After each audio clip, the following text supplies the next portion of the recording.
ശിവനായാലും വിഷ്ണു ആയാലും ഇനി അഥവാ ബ്രഹ്മാവായാലും നീ ഇവിടെ കയറിക്കൂടി ആൾമാറാട്ടം കളിക്കുകയാണെന്നൊക്കെ അറിഞ്ഞു.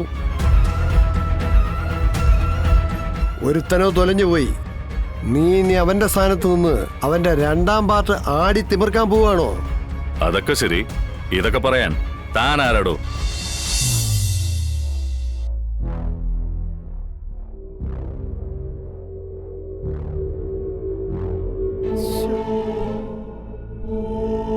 കാണാനില്ലല്ലോ പിള്ളേ. ഞാൻ കൂടെ പോവാന്ന് പറഞ്ഞതായിരുന്നു. എന്നെ കൂടെ കൂട്ടിയിരുന്നെങ്കിൽ ഞാൻ എങ്ങനെയെങ്കിലും ഇങ്ങി വിളിച്ചോണ്ട് പോന്നേനെ. ഉപേന്ദ്രൻ ചെയ്തു വെച്ചിരിക്കുന്ന ദുഷ്ടത്തരങ്ങളൊന്നും ഞാൻ മറന്നിട്ടില്ല.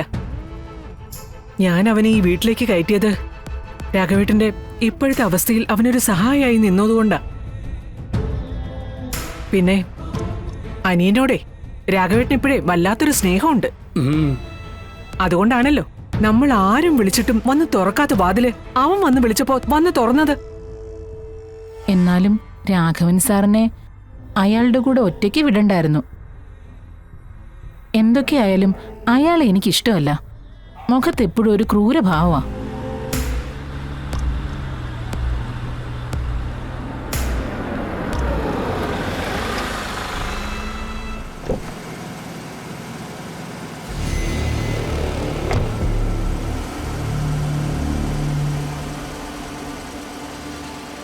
മൂന്നുപേരും കൂടി താരെ നോക്കിയിരിക്കുക. ആ ഉപേന്ദ്രൻ വന്നേ രാഘവേട്ടനെ വിളിച്ചോണ്ട് പോയി. ഇത്രയും നേരായിട്ടും വന്നില്ല മോളെ. വിളിക്കുമ്പോ വരാമെന്നാ പറയുന്നേ. എന്തിനാ സത്യാമ്മ അയാളുടെ കൂടെയൊക്കെ അച്ഛനെ പറഞ്ഞു വിട്ടത്? അയാൾ ചെയ്തതൊക്കെ സത്യാമ്മ ഇത്ര പെട്ടെന്ന് മറന്നുപോയോ? മോളെ, വിവാഹ വാർഷികം മുടങ്ങിയെന്നും പറഞ്ഞ് വിഷമിച്ച് വാതിലടച്ച് മുറിക്കകത്തിരിക്കായിരുന്നല്ലോ രാഘവേട്ടൻ. ഭക്ഷണവും വേണ്ട വെള്ളവും വേണ്ട എന്നൊരവസ്ഥ. പിന്നെ ഈ ഉപേന്ദ്രൻ വന്ന് വിളിച്ചപ്പോഴാ വാതിൽ വന്ന് തുറന്നത്.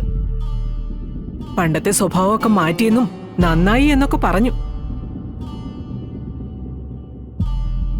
എന്തൊക്കെയോ അസുഖങ്ങളുണ്ടെന്നും ചികിത്സയിലാണെന്നും ചേട്ടനോട് ചെയ്ത തെറ്റുകൾക്കൊക്കെ മാപ്പ് പറയാണെന്നൊക്കെ പറഞ്ഞ് രാഘവേട്ടനെ അയാൾ കയ്യിലെടുത്തിരിക്കുന്നത്.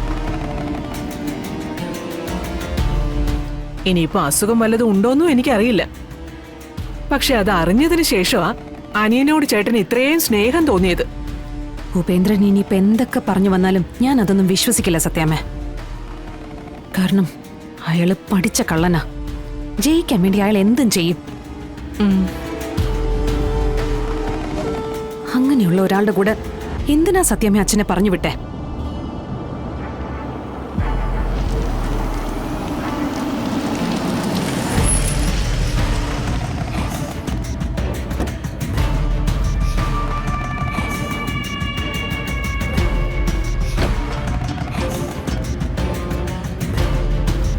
കുഴപ്പമൊന്നുമില്ല, ഞങ്ങളിങ്ങെത്തി.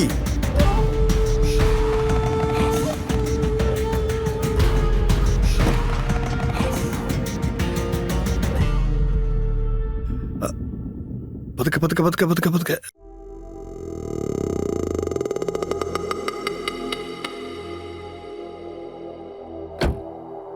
കാത്തു നീക്കേണ്ട ആവശ്യമൊന്നുമില്ല. ഞാൻ എന്റെ അനിയന്റെ ഉള്ളിൽ പോയേ.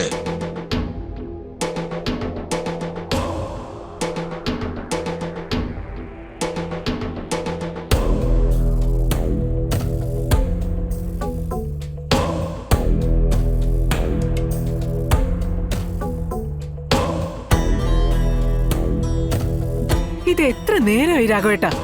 ഞാൻ പറഞ്ഞില്ലടാ ഭാമ എന്നെ കാത്തിരിക്കുമെന്ന്.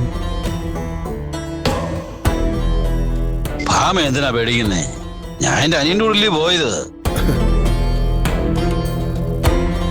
ഏട്ടന് ഒരു കുഴപ്പമില്ല, ഏട്ടൻ ഹാപ്പിയാ. ഇടയ്ക്കൊക്കെ ഏട്ടൻ ഇങ്ങനെ പുറത്തേക്കൊക്കെ വിടണം. ഏതു നേരം ഈ വീട്ടിനകത്ത് തന്നെ കുത്തിയിരിക്കുമ്പോഴാ ഈ ദേഷ്യവും ബഹളമൊക്കെ ഉണ്ടാക്കുന്നത്. പിള്ളേ, രാഘവേട്ടനകത്തേക്ക് കൊണ്ടുവയ്ക്കോ. വാ സാറേ, നമുക്ക് അകത്തേക്ക് പോവാം. വിടറോ. അതൊക്കെ എനിക്ക് കുഴപ്പമൊന്നുമില്ല. കുറെ നേരമായിട്ട് വണ്ടി ഇരിക്കുന്നേ, അതിന്റെ ഒരു കുഴപ്പമേ ഉള്ളൂ. പൊന്നി, രാഘവേട്ടന് കുടിക്കാൻ കാപ്പിയോ എന്തെങ്കിലും എടുത്തു കൊടുക്ക. ശരി സത്യാമ്മേ. അങ്ങനെ ചായയും കാപ്പിയും ഒന്നും ഞങ്ങൾക്ക് വേണ്ട. കാപ്പിയും ചായയൊക്കെ കുടിച്ചിട്ടാണ് ഞങ്ങൾ വന്നിരിക്കുന്നേ.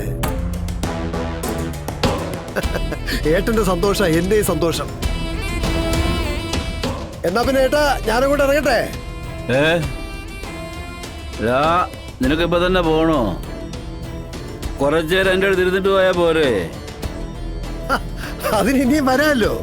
ഞാൻ ഏടന്റെ കയ്യെത്തും ദൂരത്ത് തന്നെ ഉണ്ടല്ലോ. രാമേ, നല്ല ക്ഷീണമുണ്ട്, എനിക്കൊന്ന് കിടക്കണം.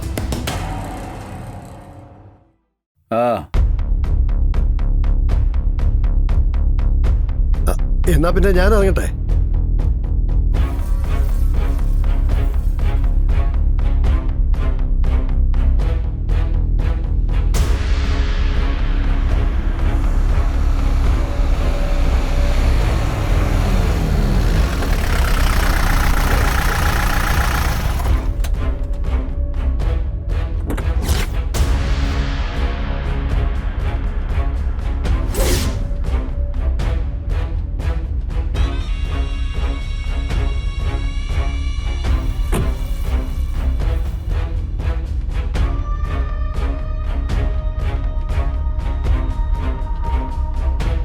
നിന്നെ ഞാനൊന്ന് കാണാനിരിക്കുകയായിരുന്നു. നീയാണല്ലേ പുതിയ അവതാരം വിഷ്ണു? ഞാൻ വിഷ്ണു അല്ല, ശിവനാ. മാണിക്കോത്ത് ശിവൻ. ശിവനായാലും വിഷ്ണു ആയാലും ഇനി അഥവാ ബ്രഹ്മാവായാലും നീ ഇവിടെ കയറിക്കൂടി ആൾമാറാട്ടം കളിക്കുകയാണെന്നൊക്കെ അറിഞ്ഞു.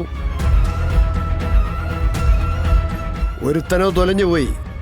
നീ ഇനി അവന്റെ സ്ഥാനത്ത് നിന്ന് അവന്റെ രണ്ടാം പാർട്ട് ആടി തിമിർക്കാൻ പോവാണോ? അതൊക്കെ ശരി, ഇതൊക്കെ പറയാൻ താൻ ആരാടോ? ശിവ,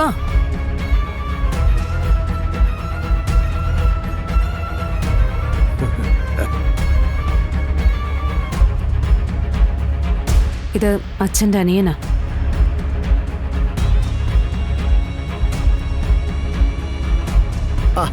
മോളെ, ഞാനേ ഓരോ കാര്യങ്ങൾ ചോദിച്ചറിയായിരുന്നു. സ്വന്തവും ബന്ധമൊക്കെ ആവുമ്പോഴേ എല്ലാ കാര്യത്തിലും ഒരു കണ്ണ് വേണമല്ലോ.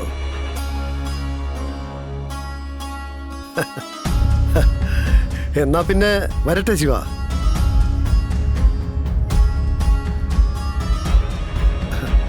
പോട്ടെ മോളെ.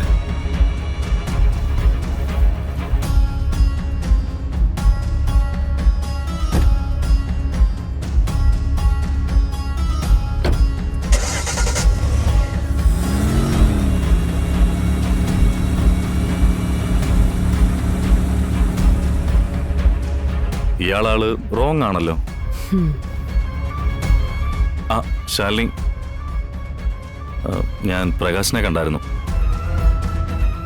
ആ കല്യാണം ഉടനെ നമുക്ക് നടത്തി കൊടുക്കണം. അതിനി നമ്മുടെ ഉത്തരവാദിത്വമാണ്. ശരി. ആ പിന്നെ